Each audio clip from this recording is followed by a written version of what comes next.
and Mm. freedom. Critical conversations to invigorate our communities through Black-led CDFIs. But most importantly, we want people to create wealth. When we look at our communities, we still see a big disinvestment. Going from resourceful to resourced. CDFIs have that high touch. They understand their customers. They know how to reach out to those customers. They stay in touch with those customers. We are trying to create job makers and not just job takers. Yeah, I've even heard it said recently that great leaders don't lead from the top down, they lead from the bottom up because they're actually lifting everybody. We have to do more than just being a regular lender. Don't give me this story about if I teach you how to fish. Give me some money. Give me some money. Hello, everybody. Justin Minott here from the African American Alliance of CDFI CEOs with my special guest, Jay Diallo from First Community Capital. So good to have you here in the building. How you doing, Jay? Oh, thank you so much for having me, Justin. Really, this is a great opportunity for me to be able to share some of the stories that I was looking forward to share with my families, like the alliances and the partners and everybody else. So I love it. And we're going to have a good time. You are in for a real big treat. Now, this is a part of our initiative around Hispanic Heritage Month and elevating some of the people who are involved in the Hispanic community serving. And Jay has such a unique story that you're going to get to hear. But before we do that, I want to know who is here in the digital building. Hop in the chat. Let us know who is tuning in, because we always love the network effect that happens when we get in conversation. All right. So, Jay, your journey is such a unique one. Give us the background story of how you even got involved at First Community Capital as now the president and CEO, doing incredible work in the community. Give us the background, the making of the great Jay Diallo. All right. Well, I've always liked to tell a story first. I love stories. Yeah, exactly. Right. So because what happened is that when I start talking, I have an accent. So people get honed onto, okay, where's he from? We want to know where he's from first before we can even want to listen to his other story. So I'm from Ghana originally, which is West Africa. And, I came from a humble beginning. I didn't know my parents growing up. My aunt was the one who took care of me. And my grandmother is also one who took care. So my aunt, she took care of me with an iron fist. And then my grandmother was one who spoils me. So if I do something bad, I run to my grandmother. And then, when I need to go back to school and work hard, it's my aunt. Wow. And my aunt, she's never went to school. She's never get educated. So she saw the benefit of me educating me. So I become a better person in the future. Because growing up, I wasn't such a great kid growing up. Let's just put it that way, right? So getting into some trouble. Yeah. So let me give you a little bit story about the background of my name, because my name, Jay, is actually my middle name, and Chaido is actually my first name. So Chaido was given to me by my grandfather, who was, in his deathbed. He's in deathbed for about 6 months, just waiting, because at the time his firstborn daughter, which is my mother, was pregnant with me. Wow. So I'm the firstborn child in my generation. My mother is the firstborn child in her generation. So I'm the first grandbaby for my grandfather, and he's about to die. So he just not wanting to go without having to see me.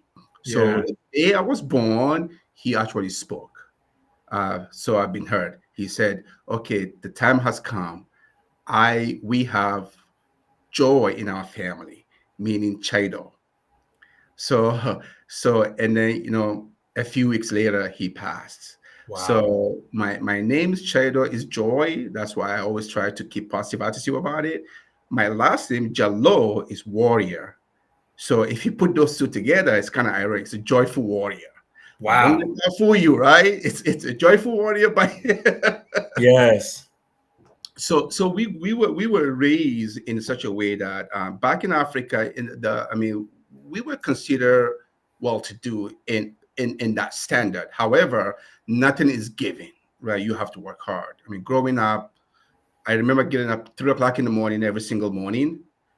Go fetch water, clean the house, do the dishes, take care of my cousins, send them to school, and then right after I do all this, before everybody wakes up at 6 o'clock, everything is done at the house.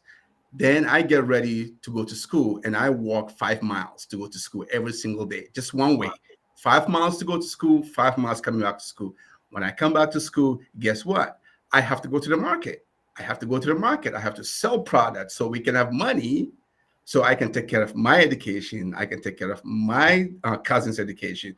So entrepreneurship within my family has been the backbone of where my parents, my grandparents created their wealth.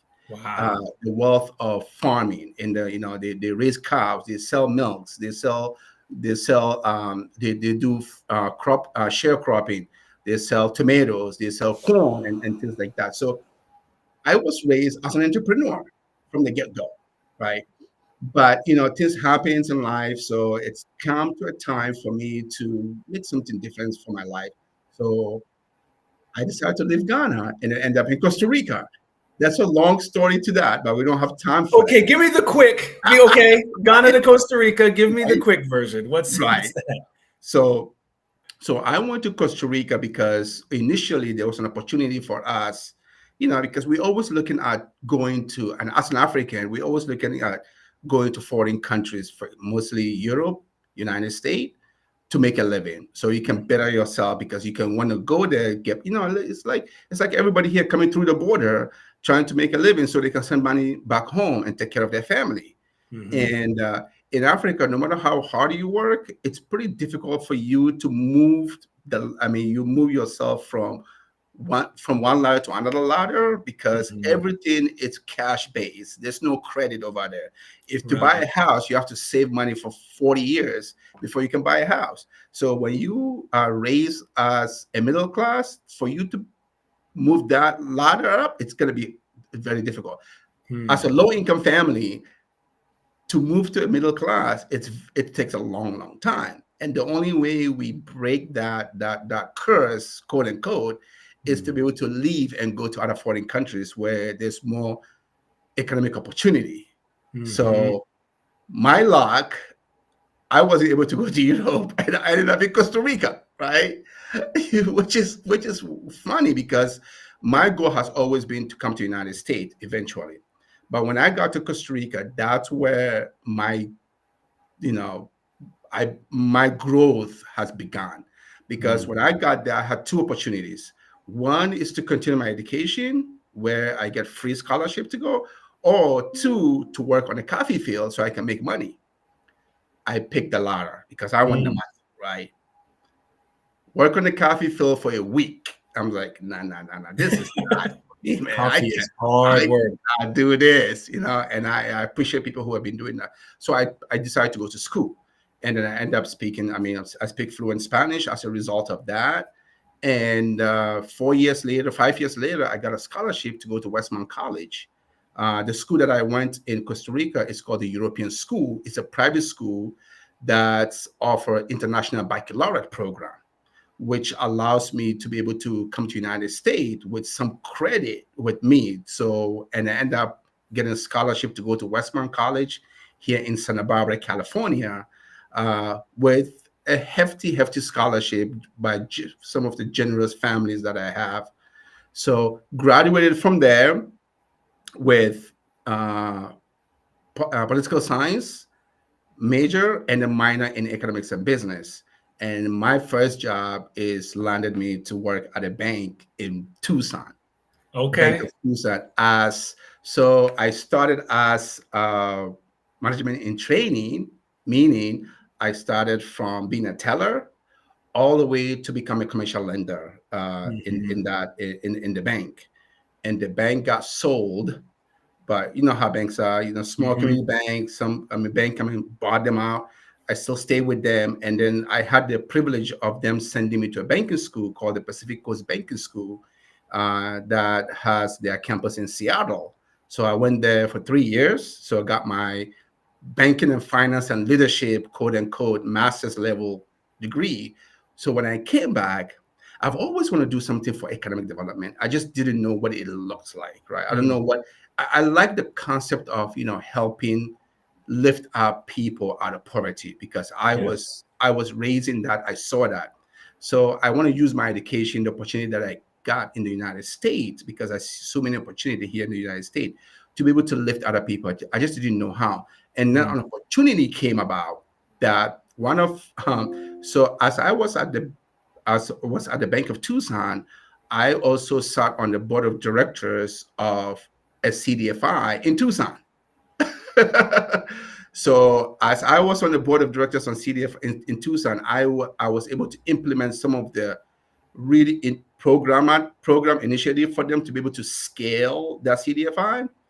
And then the CEO said, "Hey Jay, you know what? We don't have an executive director. Will you be willing to be our executive director?" You know, that's a lot of the leaders at the Alliance who are running CDFIs. It's like, hey, why don't you just come over here and do this for a little bit, and then you end up, you never leave. So so I joined that team, and then I have good relationship with my bank. The president and CEO of the bank, it's my mentor, he's my father, quote unquote. So I went to him. I said, "Look, I have this opportunity to work with this CDFI in Tucson, which is a very well-known CDFI. It's one of the very first CDFI in the country. It was established in 1992 or 1994, right before the CDFI fund was created." Wow. So then my boss said to me, "You know what, Jay, I know you always wanted to do this. I know you always you will leave the banking industry at some point, but I was hoping that I will retire by the time you leave." But I said, "Well," so he said, "Go. If it doesn't work out, come back." Like, okay. So I went, I worked there for 3 years, right, in Tucson. So now it's time for me to move. So we have 2 kids. My wife and I have 2 kids. They're growing, and a lot of our family live here in California, in Southern California. So we want the kids to grow with their cousins. I have about 50 cousins here. So I want them to grow with their cousins and their family. So we decided to move to California, and I didn't have a job. So my former bank called me. They said, "Hey, we heard that you're moving to California.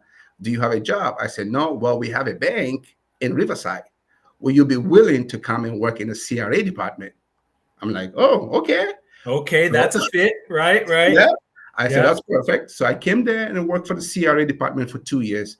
And I finally told them that I've always had a passion of doing something economic development, working with the CDFI before. That's where I saw what I can do with my experience and expertise in the financing world and in the community development world. So, I decided to leave. And in 2019, July 1st, 2019, middle of the COVID, right, I started First Community Capital, Community Development Financial Institution. Left my job, took the leap of faith, right? Wow. Because I've always wanted to do something like this. And I feel like if I don't do it now, I don't know when to do it. So, and I think even though hindsight 2020 may seem like it was the wrong time to do it, but it actually was the perfect timing to do it, because 2019 CDFI has been around for a long time, since 1994, 1992, or something around that area. But it has not get the traction that it's needed up until COVID started. And then people start to see the impact of the other CDFIs that are having in the smaller businesses. So me starting a CDFI in that era actually helped elevate us a little bit, because people start to understand what CDFIs is all about. So, so to kind of cap everything, why we started CDFI is because when I said in the beginning is that my family are considered well-to-do in that African economy, but nothing is given to us. So when we see, and my grandmother says this all the time, when you don't like something, don't complain about it, do something about it, right? So, and then a lot of the immigrants can align themselves to that, because I see that conversation is happening now in our politics, that your grandmother says this or your mother says this, if you don't like it, do something about it. That's actually a true fact. That so when something is, so for me is that I see the need for helping small businesses. And I know it's not gonna be difficult. It's not gonna be easy thing to do, but I saw that instead of sitting there and complaining about it and staying in the bank and not be able to do what I would wanted to do, I decided to start a CDFI called First Community Capital. Wow. What a journey. Everybody give this man a hand, Mr. Joyful Warrior here. That's right. I love it. I love it. Now, give us the practicals of starting a CDFI. Like, this is a unique, not everybody who's sitting on the show was actually the founder of that CDFI. So talk about, and this is relatively recent, what did that actually look like to stand this thing up? Give us the play-by-play. So this is the play-by-play, and this is, we have this narrative in our industry, like really trying to put banks in a box. Mm-hmm. In a box. The honest truth is that CDFI needs to exist. It needs to be around. It needs to be recognized that it's an institution that's here to stay, because nobody's going to provide the type of services and the need that small businesses want. We cannot say that banks, we have partners who are bankers and things like that, but banks are created and structured differently. And they're always going to be like that. They're always going to be like, even if banks wants to do, sometimes banks have something they call special purpose credit programs, and they struggle with that. Part of the reason why they struggle deploying the funds to smaller business, because bank structures are not structured that way. Yeah, they're not built for it. They're not built for it. So we need to stop forcing the banks to be in the box that they are not built to do that, rather than focusing on the CDFI, strengthening the CDFI. So CDFI will complement what banks are doing, meaning that when CDFI come in, they can help small businesses, get them to a certain level so they considerably become bankable, quote unquote. Right? It's a partnership thing. It's not a rivalry thing. It's not, oh, we do this, you guys don't do this, you guys are bad. No. Help us. That's why banking partnership is so critical to our CDFI, because banks needs to invest their money in a very holistic manner, in such a way that it's going to create a bigger impact. Not more so than getting the CRA satisfactory grade, but actually creating a true impact by supporting more CDFIs as opposed to one single CDFI.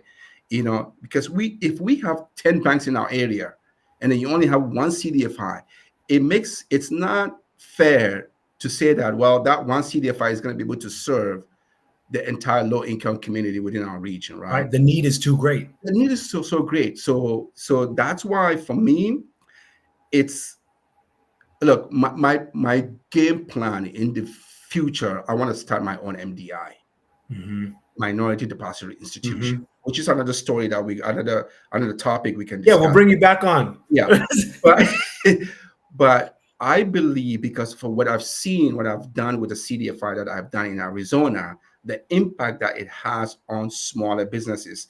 Some of those smaller businesses today have revenue over $1 million, $2 million, $5 million. They will not be where they are today if a CDFI didn't step in to help them out. And then we're not saying that it's interesting when I was looking at before we get on, and Mr. Linwood says, don't tell me about how to fish. Don't teach me how to fish. And I always preach about this. Give me the money. Right.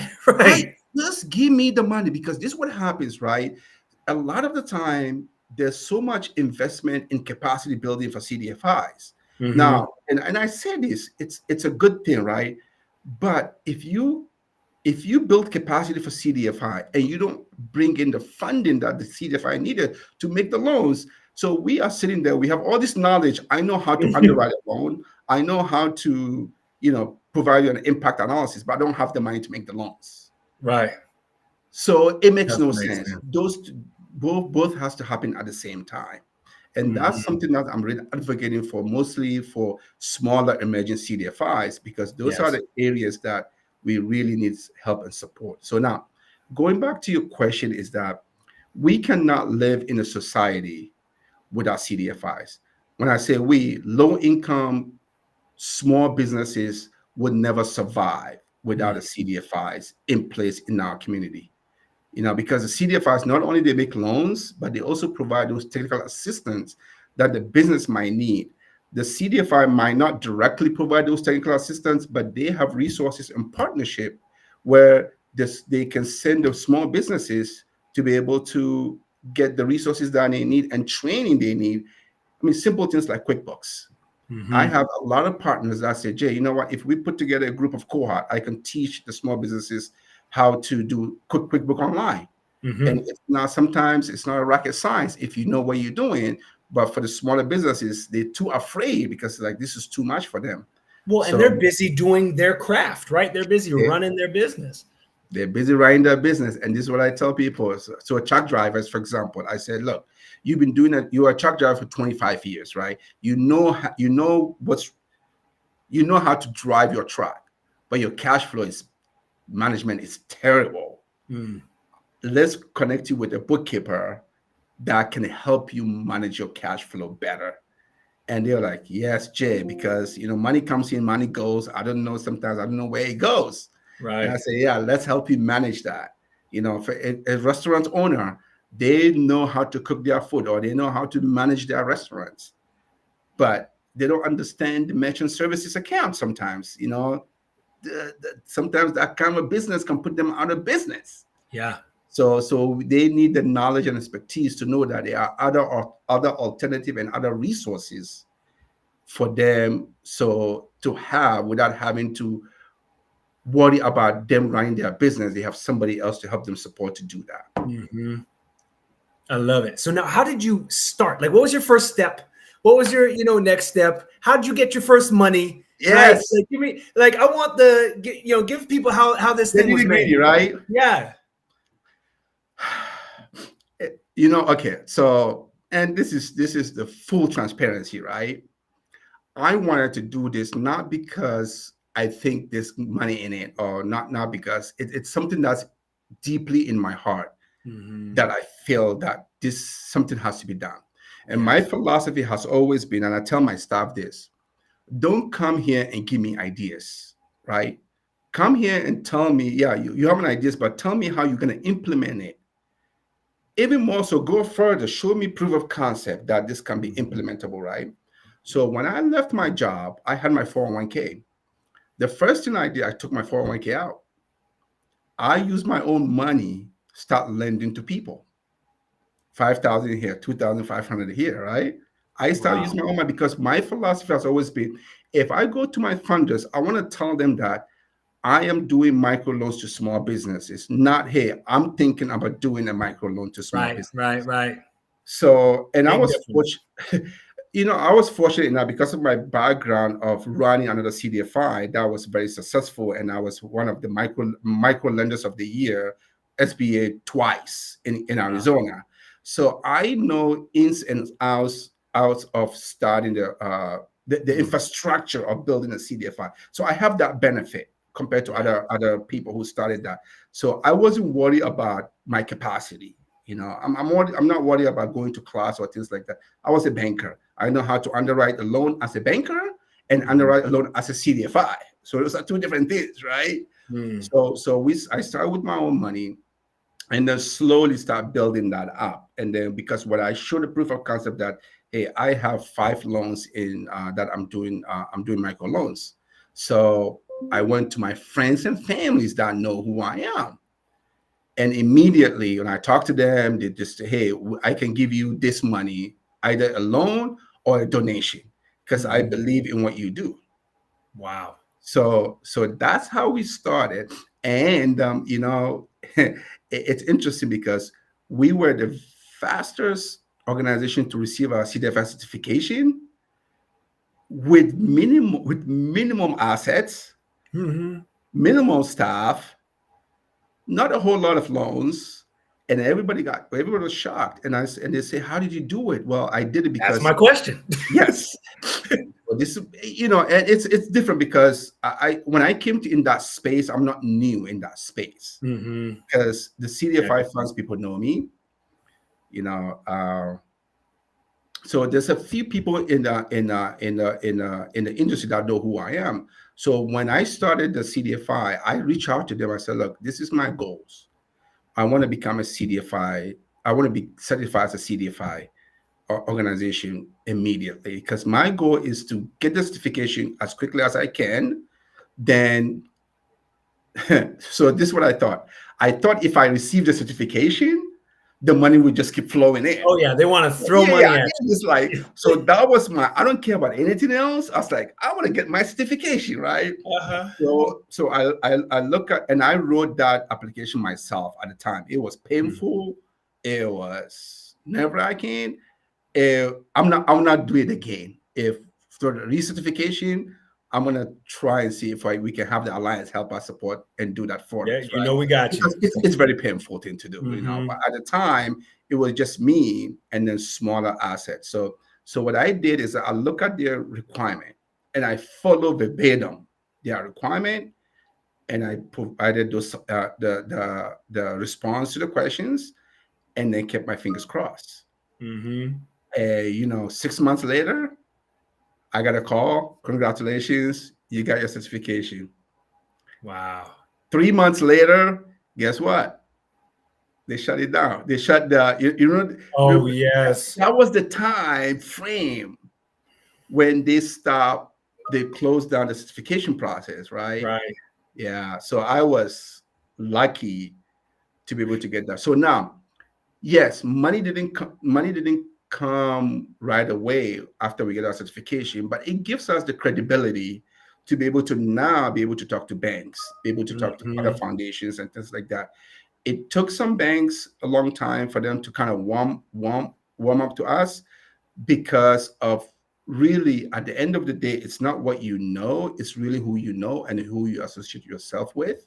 In all honesty. And then this is not trying to do anything, but being part of the African American Alliance, CDFI CEOs, has a tremendous value, because all of a sudden now we become, when we tell people that we are part of this group, they now give us a different look. Wow. They're like, okay, now they give a different look. So we are part of the Cameo network. We are part of the Rise economy. So when we have those type of partnership, all of a sudden we have banks like PNC Bank coming in, Bank of America coming in, we have US Bank coming in, you know, we have City National coming in, and we're still waiting for Chase and Wells Fargo's, just so you know. Hello. Who's on here? Hey, somebody tag somebody from Chase and Wells Fargo. We're going to use our network. Come on. You know, and then, you know, Pacific Premier Bank was the bank that I last worked with, and then they also came in and give us the support that we need.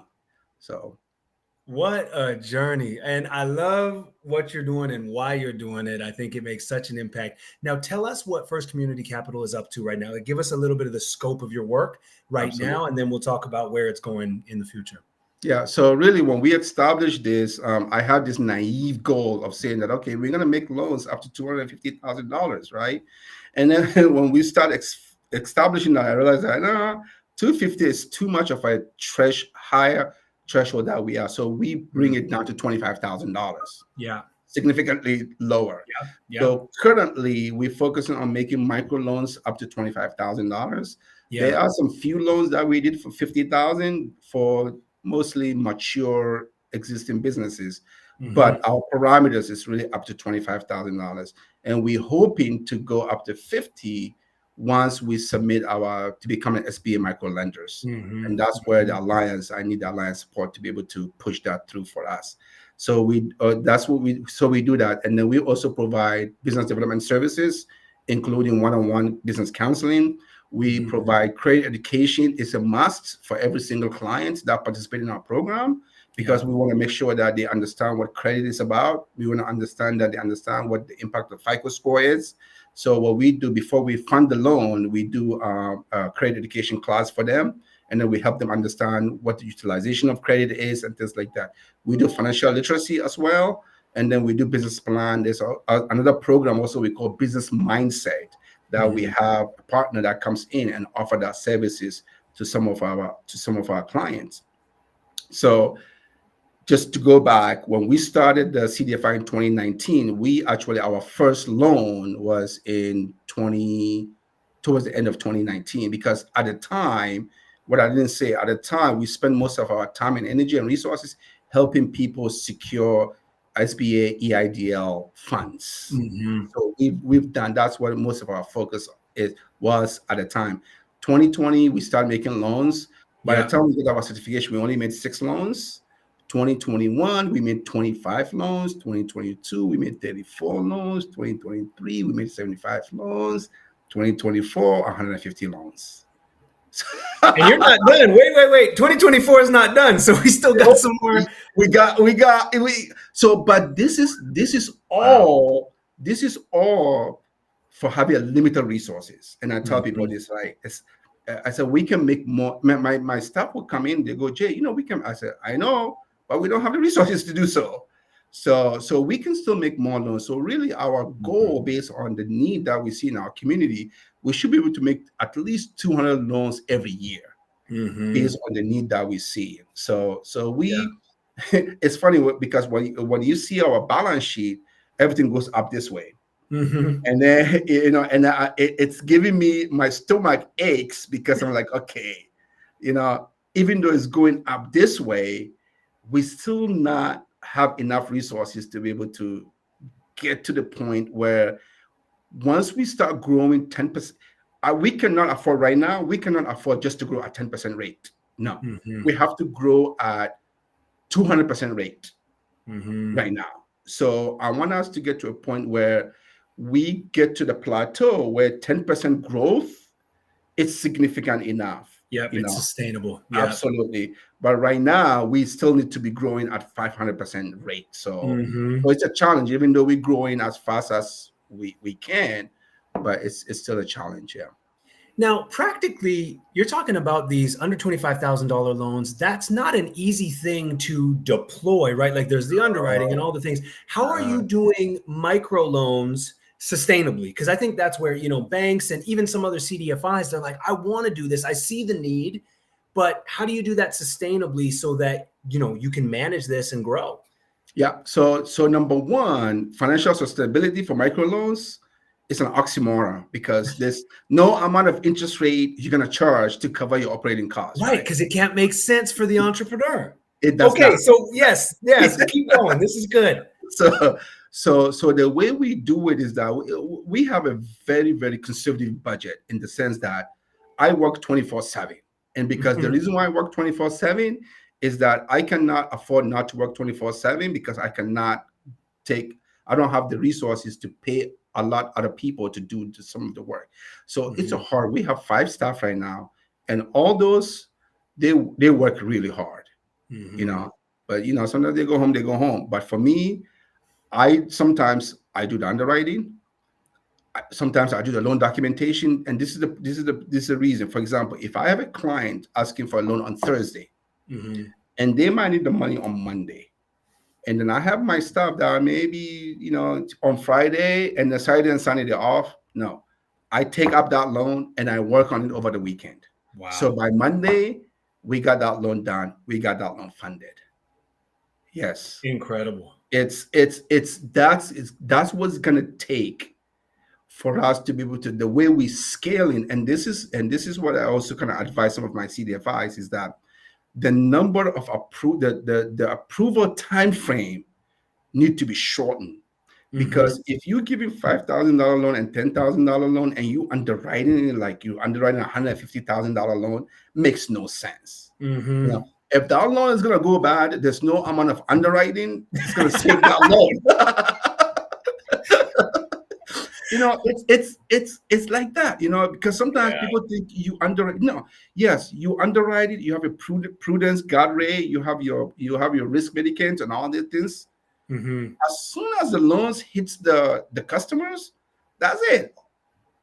All those assumptions can be thrown away because business can be issue. This life happens. So what we do typically is that our underwriting criteria is really heavily focused on character. We look at, sometimes we have people with bad FICO score. And when you look at, I go, I said, no, we can't do this loan. But as we start looking through it, digging through it, understanding the person and the reason, and then knowing that person, knowing the character of that person, knowing that person in the community, so, okay, we're going to give you a chance. That's what we tell them. And we've been honest with us, like, this is a chance that we're going to give you. And there are people who have good FICO score, but there are trigger words that they say that goes, I go, no, I don't think this person is the right person for this loan, you can't come in and throw out the word bankruptcy. Mm-hmm. So, well, if I don't, if they don't leave me alone, I'll file bankruptcy. I was like, well, okay.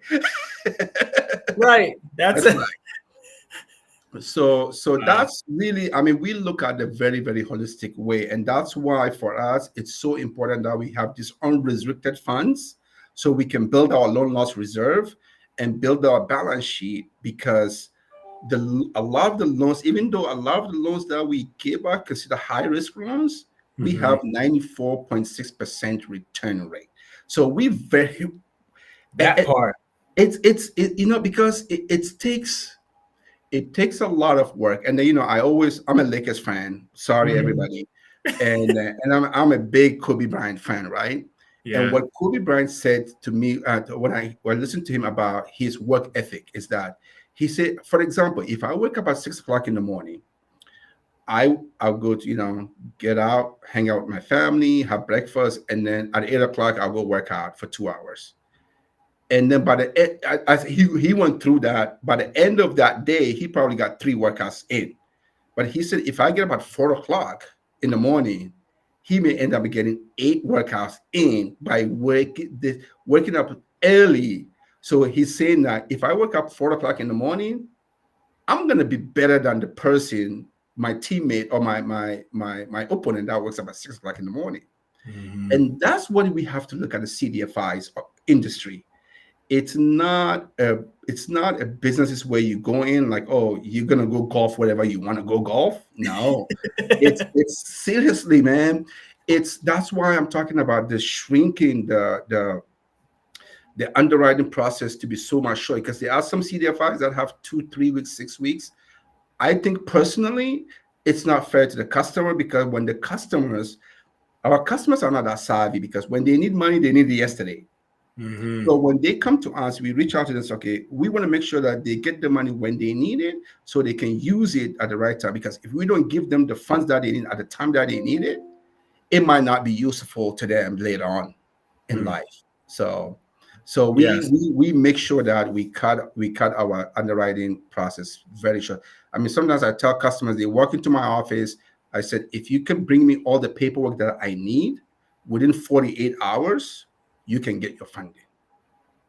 And we keep that promises. Incredible. Yeah. Oh, that's an incredible turnaround. So now we're here celebrating Hispanic Heritage Month, and you are such a unique story. You're from Ghana, Yep. Costa Rica, now landed in California with a big Hispanic population where you work. Talk about some of what you're doing at First Community Capital in the Hispanic community. Absolutely. So this is where we are unique, right? Even though we are an African American run organization, Black led organization, most of our staff speak Spanish. Wow. I speak Spanish, and people, you know, because I live in Costa Rica for 5 years, I mean, when I open my mouth speaking Spanish, you don't even hear the accent that you hear when I speak English. Wow. That's how good it is, right? So we were able to really attract a lot of our Hispanic population here in the Inland Empire, because Inland Empire is one of the fastest growing region that we have in the country, and in one of the fastest growing counties between Riverside and San Bernardino County. Mm-hmm. And the Hispanic population is just, you know, astronomically huge. And so what we do is that we make a conscious efforts. You know, right now in our portfolio, we have 90% of our borrowers are really Black-led, Black-owned businesses. Mm-hmm. You know, it used to be 99%. Yeah. So in the last 4 months, we added more Hispanic borrowers in our portfolio, because we had some funding that came from CBA for immigrant loan products. Mm-hmm. And that allows us to be able to fund a lot of immigrants loans. And most of the immigrants in our region here are mostly Hispanic population. Mm-hmm. So we were able to increase that number. And right now, what we're doing, we're focusing on areas like Europa Valley, Morada Valley, Coachella Valley, and also Hemet, to be able to create Hispanic entrepreneurship ecosystem. That way, so whether truck drivers, whether food truck businesses, whether car wash, mobile car wash people, Mm-hmm. all kinds of business, flower. So one example is we had an event called the Rising Star Awards, where we honor our small businesses every year, micro business every year.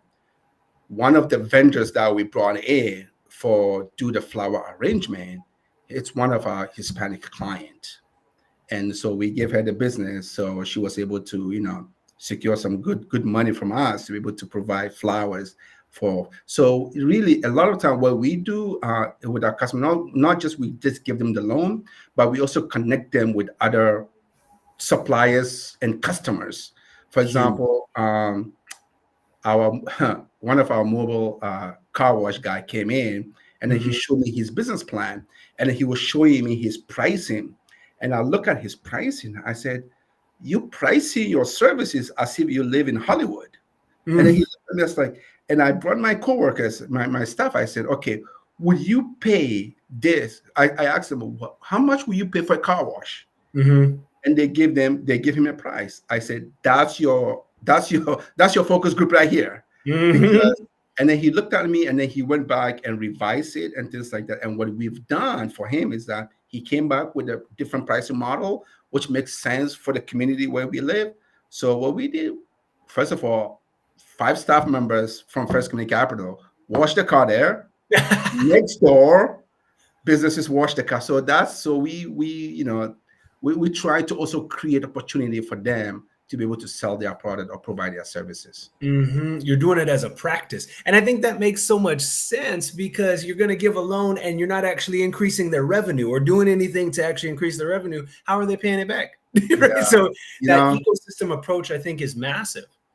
And another aspect of it, like when you said giving a loan, and sometimes customers will come to us and we will look at them holistically, and they may be looking for money to buy additional equipment.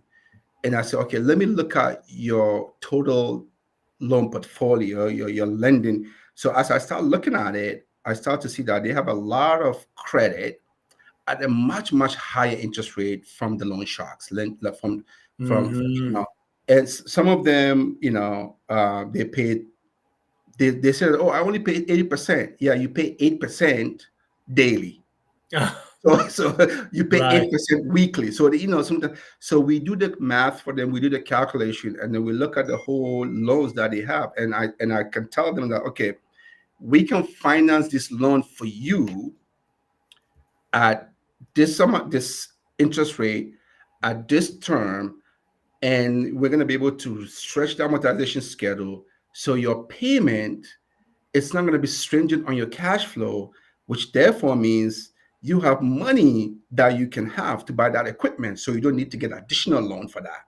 Right. And they go, "Oh, aren't you supposed to give me a loan?" I say, "Yeah, I'm supposed to give you a loan that you can pay me back." Right. So sometimes that's also what we do. We do the restructuring of the loan, refinance of payday loans, that type of things. So. Brilliant. Now, you're also doing some incredible work with formerly justice involved people. Now, I really want to hear about this. It's something that a few of our Alliance members are digging into, and I think you're doing brilliant work on this. So talk about the impact that you're having in that space. So what we realized, and this came all the way back when I was in Tucson, right? When I was doing the other CDFI, what I learned is that when we help and provide opportunity for formerly incarcerated people, the rate of recidivism reduces significantly, and then re-entering back into the community, becoming a members of our society that create economic impact goes up, right? And the idea of workforce development, some organizations are doing very well, but it does not work as much as doing an entrepreneurship support system for them. Why is that? So the way it works out, because so I give you an example. When you apply for a job, there's a question in that, have you been formerly incarcerated before? Now, I tell people there's a reason why that question is there. It's not because they want to hire you. It's because they want to dig deep down. So that's a deterrent for most people, right? For most people who wants to apply for a job, once they see that question, they go, well, you know what? They're asking this question. Obviously, I'm going to say yes, and I will not get that job. So now what we focus on them is that, do you have a skill? Yes, I do a landscaping with my dad. But my dad is getting old. He can't do as much. Well, have you thought about doing your own landscaping business? I need a truck. Well, let's help you get a truck. I need to figure out how to acquire customers. Well, let's help you do that. Yeah. So I need to start. I want to become an owner operator truck driver, but I don't have the money to buy my own truck, even though I'm driving, because the truck driving industry allows me to drive, because regardless of my record, but I want to own my own truck. How can I do that? Well, let's look at it. How many years have you been driving? I've been driving for 4 years. Well, you have the experience, clearly.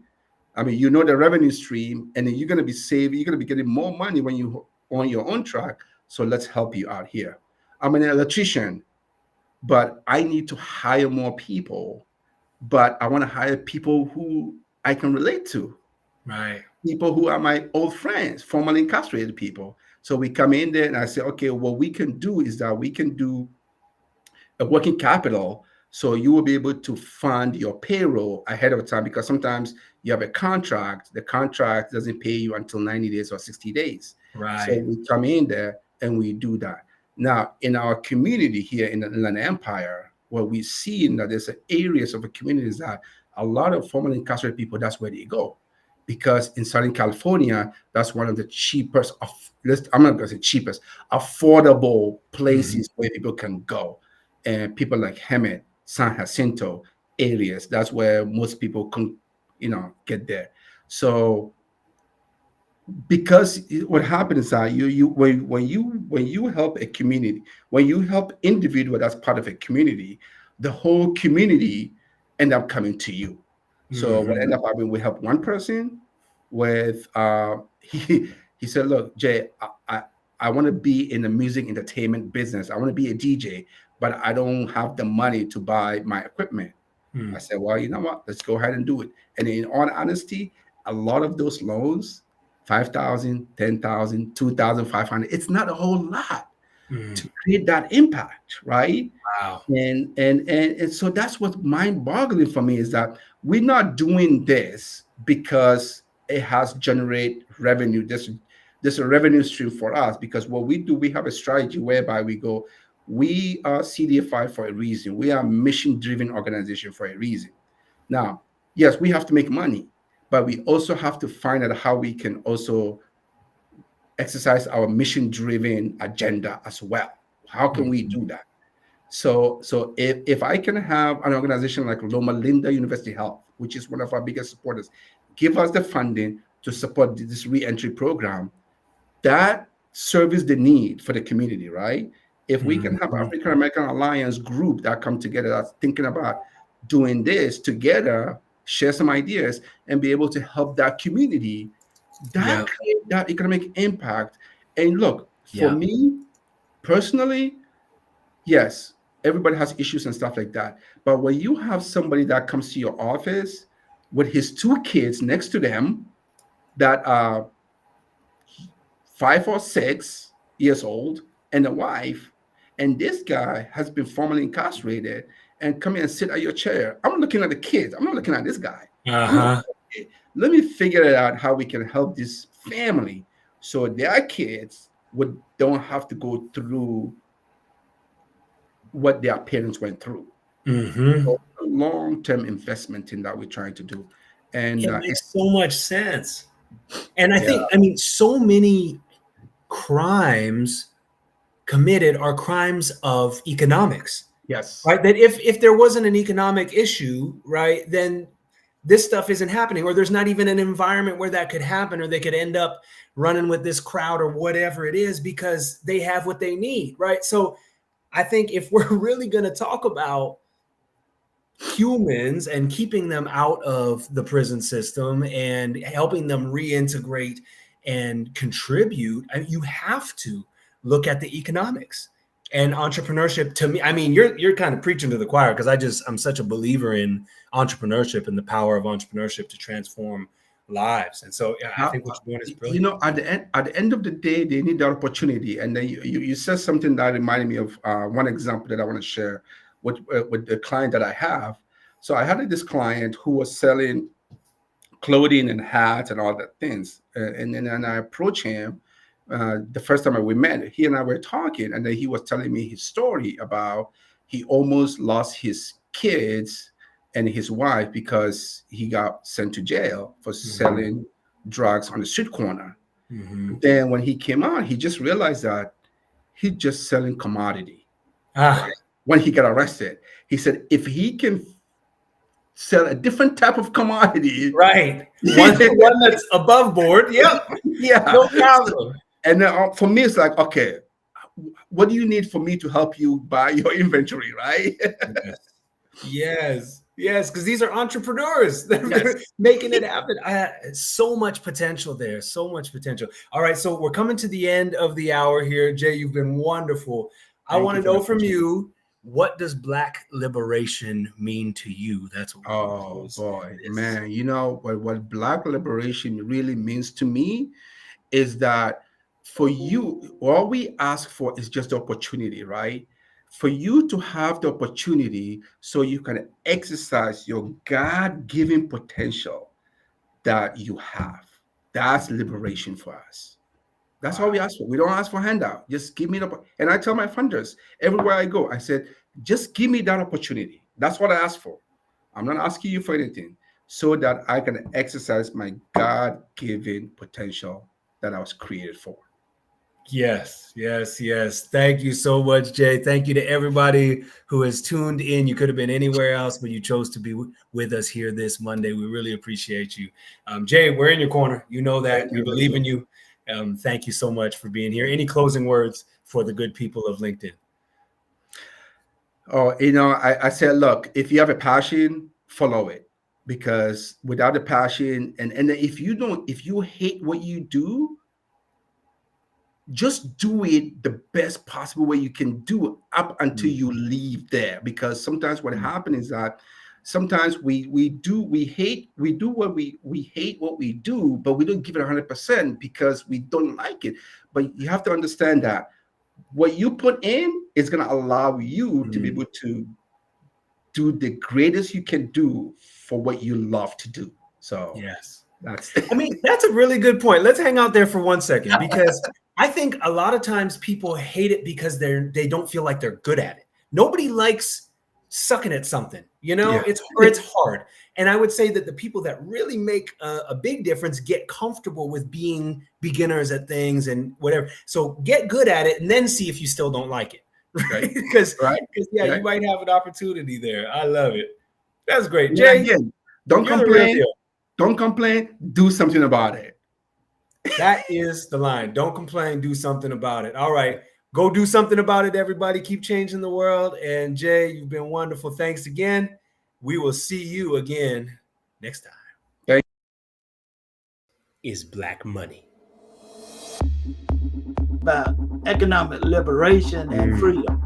Critical conversations to invigorate our communities through Black-led CDFIs. But most importantly, we want people to create wealth. When we look at our communities, we still see a big disinvestment. Going from resourceful to resourced. CDFIs have that high touch. They understand their customers. They know how to reach out to those customers. They stay in touch with those customers. We are trying to create job makers and not just job takers. Yeah, I've even heard it said recently that great leaders don't lead from the top down, they lead from the bottom up, because they're actually lifting everybody. We have to do more than just being a regular lender. Don't give me this story about if I